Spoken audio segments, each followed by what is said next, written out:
قرآن اترا، اللہ کے پیغمبر کے بال سفید ہو رہے تھے۔ ایک صحابی کہنے لگے، یا رسول اللہ، آپ کے بال سفید ہو رہے ہیں؟ تو آپ نے فرمایا، ہاں، میرے سر کے بالوں میں سفیدی آ رہی ہے، یہ میرے جسمانی عوارضات کا نتیجہ نہیں ہے، یہ میری کوئی جسمانی بیماری نہیں ہے جس کی وجہ سے میرے بال سفید ہو رہے ہیں، کیونکہ نزلے سے، بلغم سے، جسمانی بیماریوں سے آج کل بچوں کے بال بھی سفید ہو جائیں۔ بچے نے بھی آنکھیں لگا رکھی ہیں، یہ جسمانی کمزوریاں ہیں۔ تو رسول اللہ نے فرمایا، یہ جو تمہیں میرے بالوں کی سفیدی نظر آ رہی ہے، یہ میرے جسم کی بیماری نہیں، یہ کوئی میری جسمانی کمزوریاں نہیں ہیں۔ شیبتنی الہود والمرسلات واخواتها، مجھے قرآن کی ان صورتوں نے بوڑھا کر دیا۔ شیبتنی الہود والمرسلات واخواتها، مجھے سورہ ہود نے، سورہ مرسلات نے، ان جیسی صورتوں نے، جو اللہ مجھے اس میں حکم دے رہے ہیں، جو مجھے پیغام دے رہے ہیں، جو مجھے ذمہ داریاں یاد دلا رہے ہیں، جو مجھے ماضی کے حالات سے مستقبل کے واقعات کی طرف بڑھنے کا راستہ بتا رہی ہیں، جو آیات، آج جو قوموں کے حالات ہیں، آج جن بیماریوں میں، مصیبتوں میں انسان پھنسے ہوئے، جس کفر اور شرک کی دلدل میں پھنسے ہوئے، جس بد اعتقادی اور بے اعتقادی کے دور میں پھنسے ہوئے، جن شکوک و شبہات کے دور میں یہ پھنسے ہوئے، جس ظلم کی چکی میں یہ پس رہے ہیں، جن ظالموں کے اثرات کی لپیٹ میں ہیں، مجھے تو ان صورتوں نے، جو مجھے جگا رہی ہیں، جو مجھے ہلا رہی ہیں، جو مجھے توجہ دلا رہی ہیں، مجھے ان صورتوں نے بوڑھا کر دیا۔ سورہ ہود میں کیا تھا؟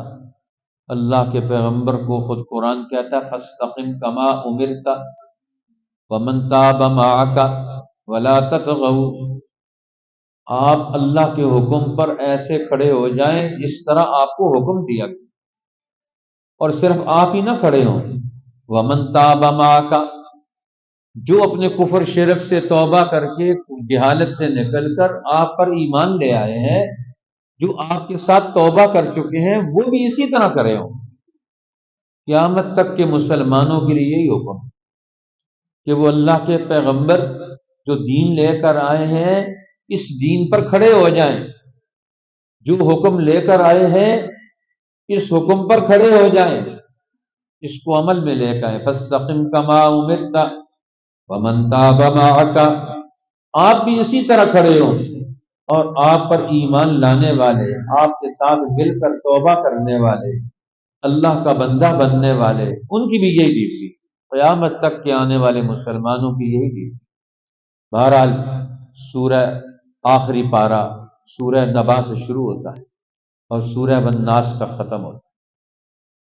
اس پورے آخر پارے میں اللہ جل شانہ نے دنیا کے اختتام کو، قیامت کو بیان فرمایا۔ انسانی احوال، انسان مختلف احوال سے گزرتے ہوئے قیامت کے دن جس مرحلے تک پہنچے گا، انسانی زندگی کا وہ مرحلہ جو قیامت کا مرحلہ ہے، جس میں ایک طرف پچھلا دور ہے جس میں اعمال، اس کی زندگی کی دنیا کی جد و جہد ہے، جس میں اگلے مرحلے میں آخرت ہے، جنت اور جہنم ہے جہاں اس کا نتیجہ آنا ہے، اور یہاں آج تیسرا درمیانی مرحلہ ہے قیامت کا۔ عرش اللہ کا ہے، حکومت اللہ کی ہے، عدالت اللہ کی ہے، اور بندے مجرم کے طور پر حاضر ہیں۔ تو انسانوں کی زندگی کا کٹھا چٹا کھل رہا ہے قیامت کے دن۔ تو اللہ نے یہاں قیامت کو بیان فرمایا اس پورے پارے میں تفصیل کے ساتھ، کبھی کسانوں کے ذہن کو مد نظر رکھ کر، کبھی علم والوں، فلسفیوں اور سائنسدانوں کے ذہن کو مد نظر رکھ کر، اور کبھی علماء اور فقہاء کے ذہن کو مد نظر رکھ کر، کبھی تاجروں کے ذہن کو رکھ کر، ہر طبقہ فکر سے جو انسانی ذہن وجود میں آتے ہیں، ہر ذہن کو توڑا جائے اور قرآن کا ذہن انسان کے دل و دماغ میں ڈالا جائے۔ جو تجارت کرنے والا ہے اس کا ذہن تجارت کا بن جاتا ہے، جو کھیتی باڑی کرتا ہے تو وہ اس میں ڈھل جاتا ہے، اور جو کتابیں پڑھتا رہتا ہے تو اس کا علم کی روشنی میں اپنا ذہن بن جاتا ہے۔ ہر ایک نے اپنا اپنا ذہن بنا لیا، اتنے ذہن بن گئے انسانوں کے۔ اللہ نے تو ایک انسان بنایا، اوپر رب ایک ہے، نبی ایک ہے، کتاب ایک ہے، نیچے انسان اپنی نوع انسانی کے اعتبار سے تقاضے بھی ایک جیسے رکھتا ہے۔ یہ انسانوں کو ہر دور کے ماحول نے بگاڑ دیا، خراب کر دیا۔ جس ماحول میں رہتا ہے وہی ماحول انسان کو الگ الگ چیز بنا دیتا ہے، ایک الگ چیز بنا دیتا ہے۔ اب جو جس ماحول میں رہتا ہے وہ الگ طرح کا انسان بن گیا۔ جو اصل انسان ہے، جس کو اللہ بنانا چاہتے ہیں، جو اللہ نے انسان بنایا، ہم نے وہ انسان بننا۔ یہ تو آج ہم کارٹون بن، جس طرح بچے کارٹون بناتے ہیں، آج کے شیطانوں نے انسانوں کو ہمیں کارٹون بنا دیا۔ کوئی آتا ہے تو ہماری ناک لمبی کر دیتا ہے، کوئی آتا ہے تو ٹانگ لمبی کر دیتا ہے، کوئی آتا ہے تو کان لمبا کر دیتا ہے۔ یہ آج کل تو سوشل میڈیا میں کتنی شکلیں بنائی جاتی ہیں۔ تو آج یہی حال ہو گیا ہے۔ آج امت پر، انسانوں پر جو مسلط طبقے ہیں، انہوں نے اپنے ذہن سے، اپنے نظام عمل سے، اپنے قانون سے، اپنے تعلیمی نظام سے، اپنے میڈیا ایج سے، انہوں نے ہر انسان کی شکل یہ لگ رہی، ان کی شکلیں مسخ کر، ذہنیتیں مسخ کر دی۔ قرآن کہتا ہے واپس آؤ، اپنی اصلیت کی طرف آؤ، اور اصلیت تمہاری یہ ٹوٹے گی تو اصلیت بنے گی۔ اس لیے پہلی چیز ختم کی جائے گی، اس لیے پہلی چیز کو، جو پہلا نقش بنا ہوا ہے وہ نقش گرایا جائے گا۔ اس لیے جو شیخ سعدی نے کہا، یہ اللہ والے بھی عجیب لوگ ہوتے ہیں، کہتے ہیں سعدی بشو لوح دل از غیر نقش حق۔ یہ دین کی ساری محنت کیا ہے؟ پہلے درجے میں یہ جو باطل کا نقش لگا ہوا ہے ہمارے اوپر، شیطان نے اپنا اثر ڈالا ہوا ہے ہمارے اوپر، ہر باطل نے اپنی تصویر بنائی ہوئی ہے ہمارے دل میں، ہر باطل نے ہر انسان کے اوپر اپنی تصویر بنائی ہوئی ہے۔ یہ ساری تصویریں ختم کرنی ہیں۔ جہاں کلمہ پڑھا جاتا ہے، اب جب قرآن پڑھا جاتا ہے، رسول اللہ کا فیض آتا ہے، سادی بشو لوح دل از نقش غیر حق، شادی اپنے دل کی تختی کو لوح، سادی بشو لوح دل، اپنے دل کی تختی کو نقش غیر حق سے پاک کر دے۔ یہ پہلا سبق ہے اسلام کا، یہ پہلا سبق ہے قرآن کا۔ ہر باطل کے اثر کو اپنے اوپر سے ہٹاؤ، تب قرآن کا اثر تو اندر آئے گا۔ اندر باطل بیٹھا ہوا ہو تو وہاں قرآن کیا کرے گا؟ اس لیے اندر سے باطل کو نکالنا ہے۔ اس لیے جب آدمی مسلمان ہوتا ہے تو پہلے کلمہ پڑھتا ہے، لا الہ الا اللہ۔ اس لیے آج کے اس پورے پارے کے عنوان کو مد نظر رکھتے ہوئے ساری صورتوں کے خلاصے کے طور پر ایک صورت کا ہم نے انتخاب کیا ہے۔ یہ چھوٹی سی صورت ہے، سورہ والعصر۔ حدیث پاک میں آتا ہے کہ صحابہ اکرام جب آپس میں ملتے تو جب بھی ملتے تو ملنے سے پہلے، جدا ہونے سے پہلے، ملنے کے بعد، ایک دوسرے سے الگ ہونے سے پہلے یہ ایک صورت ایک دوسرے کو سناتے تھے کہ تمہارا حال کیا ہے، تم اپنے دین سے کتنا جڑے ہوئے ہو، تمہاری اوپر کوئی اور باہر کا اثر تو نہیں آ گیا، اپنا اثر ہے، اپنا رنگ ہے، قرآن کا رنگ ہے، دین کا رنگ ہے، محمد الرسول اللہ کا رنگ ہے، یا کوئی اور رنگ چڑھ گیا کسی اور طرف سے؟ جو ملتا ہے تو ایک دوسرے کو یہ سورت سناتے ہیں۔ اس لیے امام شافعی رحمۃ اللہ علیہ، محمد ابن ادریس الشافعی رحمۃ اللہ علیہ، وہ فرمایا کرتے تھے، اللہ والوں کا بھی عجیب بات، وہ فرماتے تھے کہ اگر قرآن میں اور کوئی سورت نہ اترتی، یہی ایک سورت اترتی تو انسانوں کی ہدایت کے لیے کافی۔ اللہ نے اس سورت میں بنیادی اصول بیان کیا۔ اس لیے مولانا عبید اللہ سندھی فرماتے ہیں جو پورے قرآن میں بیان کیا گیا ہے وہ سارا اس سورت کے اندر بیان کیا۔ پورے قرآن میں اللہ تعالیٰ کیا سمجھانا چاہتے ہیں؟ تو مختصر طور پر کوئی سمجھنا چاہے تو قرآن اس کو مختصر بھی سمجھاتا ہے، کوئی تفصیلات سے سمجھنا چاہے تو قرآن اس کو تفصیل کے ساتھ بھی سمجھاتا ہے۔ تو یہ سورت مختصر طور پر پورا دین سمجھاتی ہے، آدم علیہ السلام سے لے کر محمد صلی اللہ علیہ وسلم تک کا نبوت کا پورا دور بھی بتاتی ہے، آدم علیہ السلام سے لے کر محمد صلی اللہ علیہ وسلم تک کی ساری شریعتوں کا خلاصہ بھی بیان کرتی ہے۔ آدم علیہ السلام سے لے کر انسانیت کے ارتقاء کی اور ان کے عروج و زوال کی ساری داستان، اس کا خلاصہ سیکھنا سمجھنا چاہتے تو یہ سورت وہ بھی بتاتی ہے۔ اور اگر تم دین کے بنیادی اصول کامیابی کے ترقی کے سیکھنا چاہتے ہو چند لفظوں میں تو وہ بھی بتاتی ہے۔ اس لیے یہاں دین کے بنیادی اصولوں کو ڈیفائن کر متعین کر دیا، اور پورے قرآن سے یہی نتیجہ نکلے گا پھر کہ ہم قرآن حکیم کی تعلیم سے یہ بنیادی نتیجہ نکالیں گے۔ اس لیے اللہ تعالیٰ نے اس سورت کریمہ میں ہمیں کچھ اہم امور سمجھائے۔ پہلی بات کیا سمجھائی؟ والعصر، قسم زمانے کی۔ اب یہ زمانے کی قسم، اثر کہتے ہیں گزرا ہوا زمانہ، اور اثر کا لغوی معنی ہوتا ہے کسی چیز کو نچوڑنا، جس میں ہر چیز کا نچوڑ جوہر نکل کر جوس نکل کر آ جائے۔ اب زمانے کا جوس نکل کر جوہر نکل کر آ جائے۔ اب یہ جوہر کیا ہے؟ والعصر، قسم ہے زمانے کی۔ اور زمانہ کیا ہے؟ زمانہ تو انسان کے ساتھ، تو اللہ تعالیٰ انسان کے گزرے ہوئے حالات کی قسم اٹھاتے ہیں کہ انسانوں کا زندگی گزارنا، ان کا میل جول آپس میں رکھنا، ان کا اٹھنا بیٹھنا، ان کا کاروبار کرنا، ان ساری چیزوں کو مد نظر رکھ کر قرآن کہتا ہے یہ بدلتے ہوئے حالات، زمانہ بدلتا رہتا ہے، زمانے میں تغیرات، تبدیلیاں ہیں۔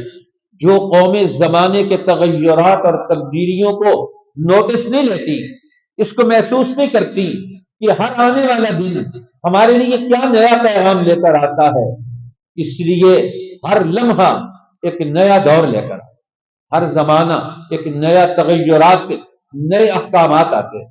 ہمارے بزرگوں نے ایک واقعہ لکھا کہ ایک مرد اور عورت پچھلے دور میں اپنے باغ میں ٹہل رہے تھے، تو اچانک شیطان بھی وسوسے ڈالتا ہے، ہنستے ہوئے گھروں کو اجاڑتا ہے۔ اب ہنستا ہوا جوڑا آپس میں خوشیوں میں مصروف اپنے باغ میں ٹہل رہے ہیں، درمیان میں نہر گزر رہی ہے۔ اب نہر گزر رہی ہے، اچانک مرد کے دل پہ شیطان نے ایک وسوسہ ڈالا، اور وہ کہنے لگا اپنی بیوی کو کہ اگر تو نے اس جننی یہاں سے چھلانگ لگائی، اس نہر سے ادھر، اس پانی سے اوپر سے چھلانگ لگائی، تجھے طلاق۔ بیوی نے بھی او دیکھا نہ تاؤ، اس نے زبان سے کہا کہ تو نے چھلانگ لگائی تو تجھے طلاق، اس نے بھی فوراً چھلانگ لگا دی۔ اب بڑا مسئلہ خراب ہو گیا۔ اب زندگی ہستی بستی زندگی، خاوند بیوی آپس میں جڑے ہوئے طلاق دے کر بیٹھ گئے۔ اب طلاق ہوگی، جس کے پاس جاتے ہیں انہوں نے کہا میں نے کہا کہ اگر تو نے اس پانی کے اوپر سے چھلانگ لگائی، نہر کے اوپر سے، تو طلاق ہو گئی، اور اس نے فوراً چھلانگ لگا لی، انہوں نے کہا طلاق ہو گئی۔ امام اعظم ابو حنیفہ رحمۃ اللہ، ہر ایک سے علم حاصل کرنے کا نتیجہ نہیں نکلتا، جب صحیح علم والوں سے علم حاصل کیا جاتا ہے انسان رہنما بنتا ہے۔ آج مسلمان ان لوگوں سے علم حاصل کرتے ہیں، رہنمائی لیتے ہیں جو رہنمائی کے قابل ہی نہیں، جو رہنما پیدا کرنے والے علماء ہیں، امت کو رہنما دینے والے اہل علم ہے، جو قرآن ان سے سیکھیں گے تو وہاں سے رہنما پیدا ہو۔ ہر ایک سے رہنما نہیں پیدا ہوتا۔ آج علماء تو بہت بڑے بڑے اہل علم ہیں، شاگرد ہیں ان کے، لیکن ایک آدمی بھی رہنمائی کے قابل نہیں۔ رہنما وہ ہے جو قوموں کو مسئلوں سے نکالے، پریشانیوں سے نکالے، گزرے ہوئے تبدیلیوں کے حالات، بدلتے ہوئے حالات میں، ہر حالت کی تبدیلی میں جو نیا حکم آ رہا ہے، جو شریعت کا نیا قانون آ رہا ہے، اس کے لیے اس کو فوراً سمجھ جائے کون سا حکم آ رہا ہے اس وقت۔ جو نہیں سمجھ سکتا وہ اپنا بیڑا بھی غرق کرتا ہے، دوسروں کا بیڑا بھی غرق کرتا ہے۔ آج اسی لیے قوم کے رہنما اتخذ الناس رؤوسا جہالا، رسول اللہ نے فرمایا میری امت پر زوال آئے گا، لوگ جاہلوں کو اپنا لیڈر، امام، رہنما، مفتی، قاضی، جج بنا لیں گے۔ افتوا بغیر علم، بغیر علم کے فتوے دیں گے۔ ضلوا فاضلوا، خود بھی گمراہ ہوں گے اور اپنی رائے دے کر دوسروں کو بھی گمراہ کریں گے۔ ہر ایک جو رائے دے گا اس سے قوم کا بیڑا اور بیٹھ جائے گا اور غرق ہو جائے گا اور تباہی کی طرف جائیں گے۔ اب جدھر جاتے ہیں لوگ کہتے ہیں کہ طلاق ہو گئی۔ امام اعظم ابو حنیفہ کے ایک شاگرد، ان سے انہوں نے کہا طلاق نہیں ہوئی۔ ارے لوگ حیران ہو گئے، طلاق کیوں نہیں ہوئی؟ یہ تو اس کے اوپر چھلانگ لگا گئے۔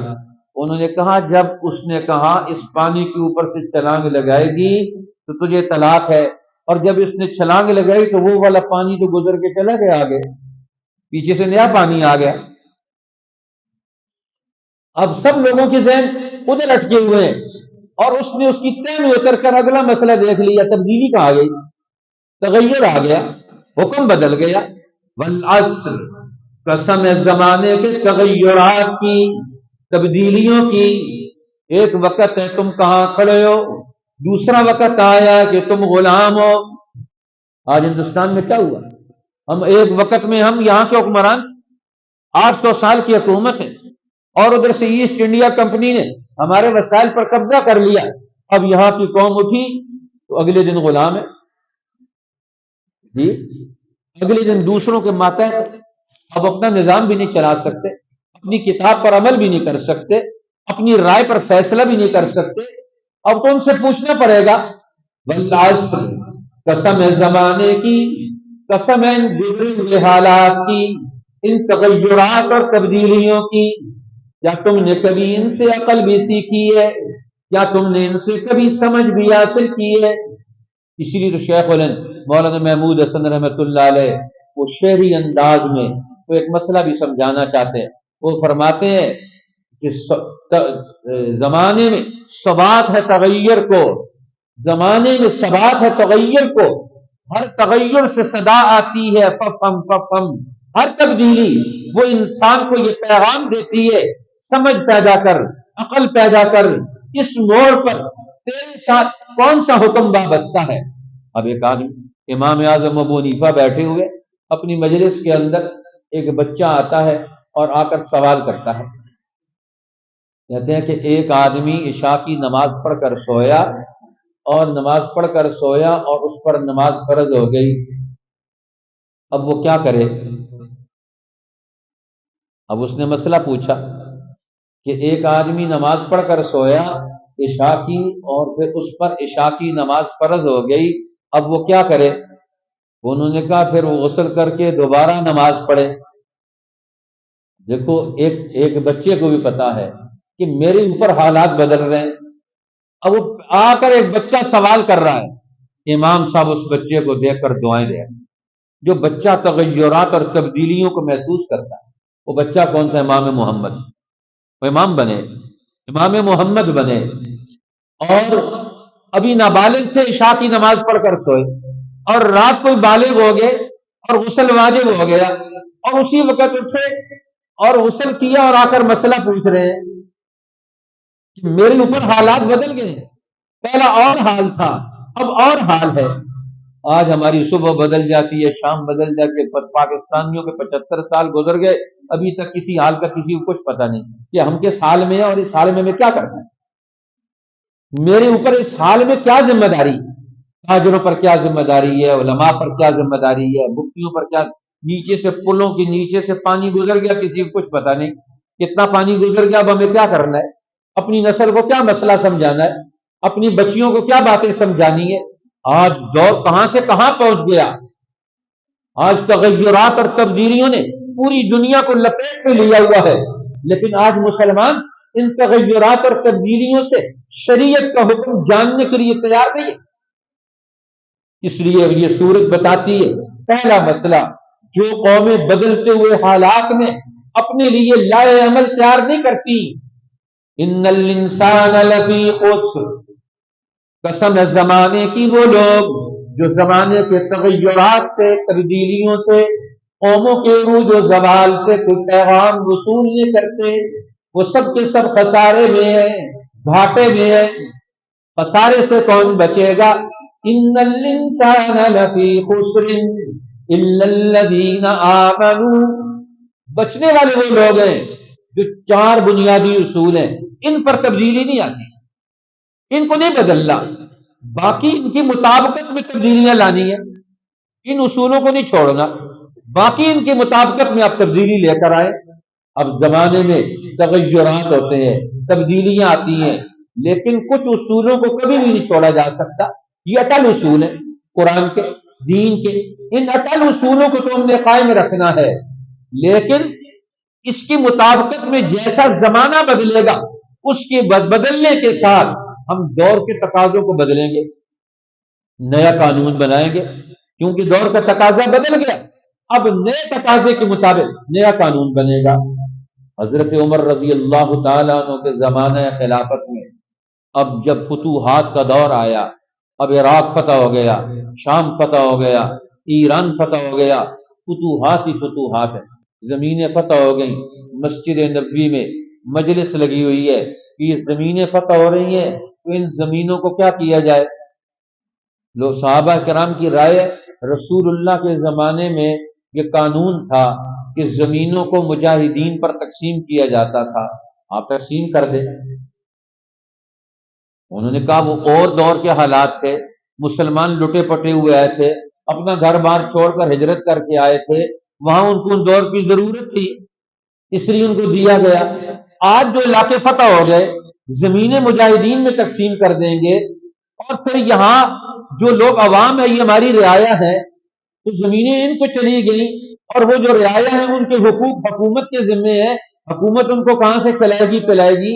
اتنی بڑی حکومت ہے، اس کی سرحدوں کی دفاع کرنا ہے، اس کے لیے فوج کی ضرورت ہے، اندر پولیس کی ضرورت ہے، اداروں کی ضرورت ہے، ان پر خرچہ ہوگا، پیسے کہاں سے آئیں گے؟ اب حضرت عمر نے جب یہ سوالات کیے، اب لوگوں کے ذہن میں کھٹکا آ گیا، واقعتاً بات تو آپ کی صحیح ہے، تو کہنے لگے کہ آپ ہی مسئلہ بتا دیں کیا کریں؟ تو حضرت عمر نے فرمایا میں کیسے بتا دوں، میں تو تم میں سے ایک ہوں، فیکم کتاب اللہ الناطق بالحق، تمہارے اندر قرآن ہے جو حق کی آواز ہے، تم بھی اس سے رہنمائی لو، میں بھی اس سے رہنمائی لیتا ہوں۔ 6 مہینے تک مسجد نبوی میں بحث چلتی رہی، ہر نماز کے بعد مجلس لگتی تھی اور گفتگو ہوتی تھی، دلائل دیے جاتے تھے، اور لیکن فیصلہ نہیں ہو رہا۔ آخر حضرت عمر نے فرمایا یا اللہ اس مسئلے میں ہمارے لیے فیصلہ کن پوزیشن پیدا کر دے۔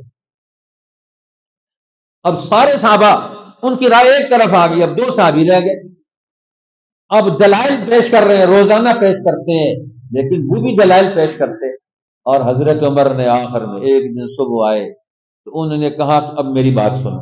اب انہوں نے سورہ حشر کی آیات پڑھی، سورہ حشر کی آیات پڑھ کے ان سے استدلال کیا۔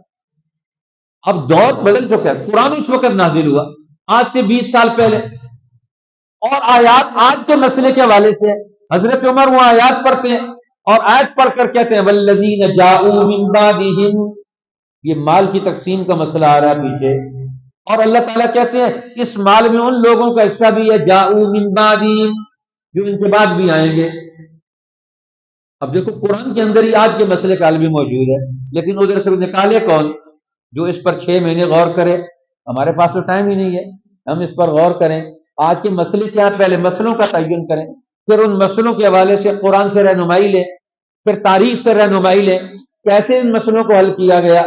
تو اب رسول اللہ نے جس مال غنیمت کی تقسیم کا قانون بنایا تھا، حضرت عمر نے اپنے زمانے میں صحابہ کی اجماعی رائے کے ساتھ اس قانون کو بدل دیا، مال غنیمت اب تقسیم نہیں کیا جائے گا، یہ زمینیں تقسیم نہیں کی جائیں گی، کیونکہ دور بدل گیا، حالات بدل گئے، مسائل بدل گئے ہیں، ضرورتیں بدل گئی ہیں، آج دین وہی رہے گا۔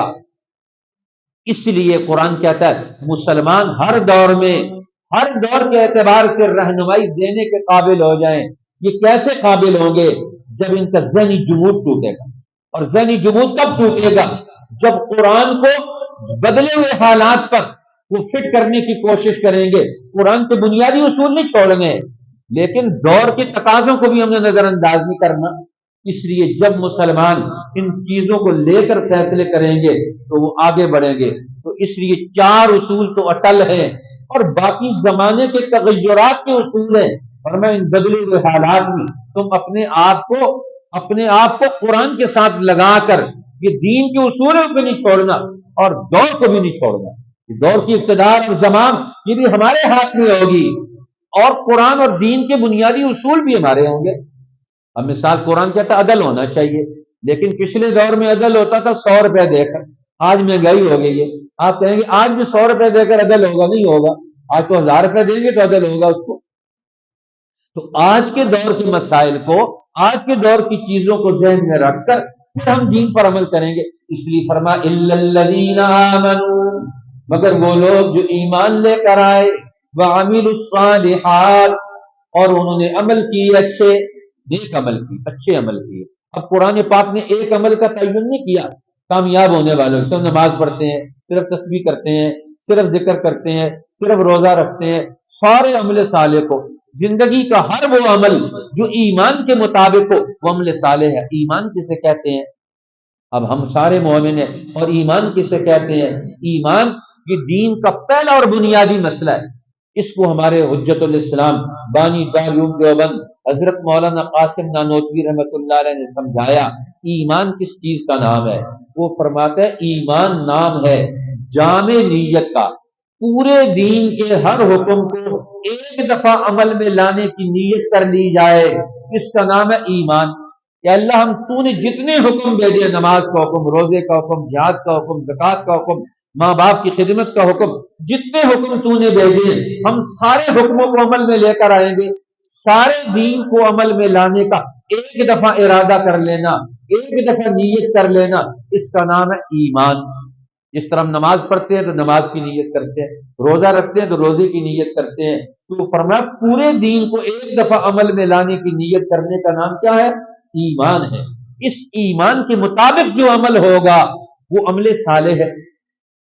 ایمان اور عمل صالح یہ جب آ جاتے ہیں تو انسان میں کمال پیدا ہوتا ہے، ایمان سے کمال پیدا ہوتا ہے، اور عمل صالح سے ہر فرد میں کمال پیدا ہوتا ہے۔ اور کمال کے بعد کامیابی یہاں ہی تک نہیں ہے، کمال کے بعد جب تکمیل ہوگی تو پھر کامیابی حاصل ہوگی۔ اور تکمیل کیسے ہوگی؟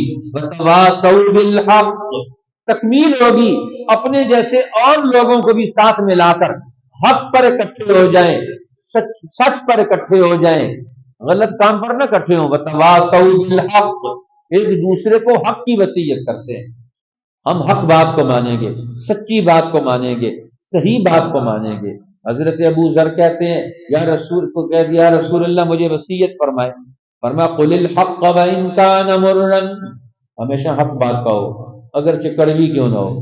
حق بات کڑوی ہوتی ہے، اپنے بھی نہیں مانتے، فرمایا حق بات کہو، اور حق بات کہو گے تو حق بات تو کڑوی ہوگی، اس لیے کڑوی بات بھی کہو، اس سے مت ڈرو۔ وتواصوا بالحق، ہر دور کی حق بات پر کھڑے ہو جاؤ، حق پر کھڑا ہونا مشکل ہوتا ہے۔ اس لیے صحابہ کرام کا ہر دور کی امت کے لوگوں کا کمال کیا تھا؟ جس کو وہ حق سمجھتے تھے اس پر وہ کھڑے ہو گئے، اس سے ہٹنے کے لیے گردن اتروا دی، لیکن حق سے ہٹنے کے لیے وہ تیار نہیں ہوئے۔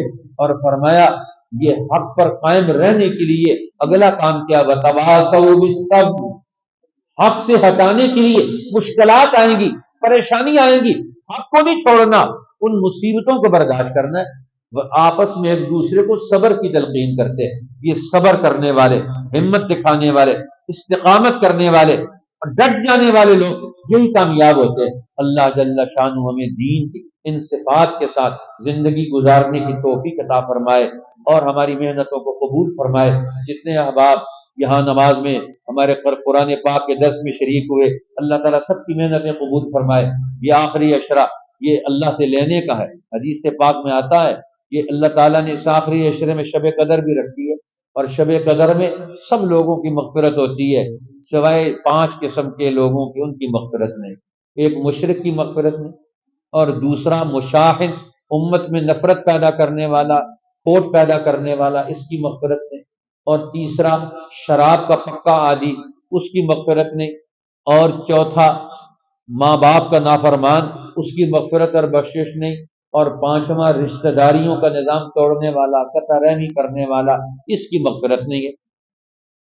تو اس لیے اللہ تعالیٰ یغفر لجمیع خلقہ، ساری مخلوق کو معاف کر دیتا ہے، لیکن ان 5 گناہ والوں کو معاف نہیں کرتا۔ اس لیے ان گناہوں سے توبہ ہونی چاہیے تاکہ اس آخری عشرے سے ہم پورا فائدہ اٹھائیں۔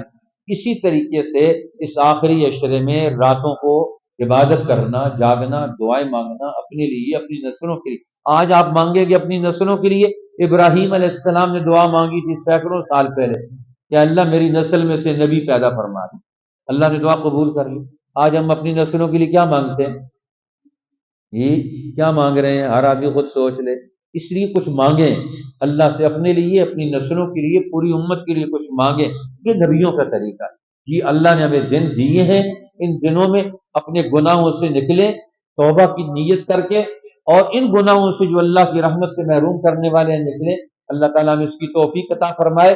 انشاءاللہ یہاں ہمارے اعتکاف میں دوست بیٹھے ہیں، یہ پورا قرآن پاک تراویح کی نماز میں بھی سنیں گے، تو جو اور زیادہ باہمت لوگ ہیں آخری عشرے میں یہ پورا قرآن سننے کے لیے یہاں آئیں، تاکہ اعتکاف والوں کے ساتھ مشابہت بھی ہو جائے، اور آپ کی رات کا یہ عظیم عمل عبادت کا یہ بھی پورا ہو جائے، اور پورا قرآن آخری عشرے میں آپ سن لیں، یہ بڑی غنیمت ہوگی، کیونکہ آخری عشرے میں لوگ غافل ہو جاتے ہیں، نماز بھی غائب ہو جاتی ہے، آخری 3 دن تو بالکل سارے لوگ مسجد چھوڑ کر بازاروں میں ہوتے ہیں، اللہ تعالیٰ انعام دے رہے ہوتے ہیں اور ہم اللہ کے نام سے بھاگ رہے ہوتے ہیں اس وقت۔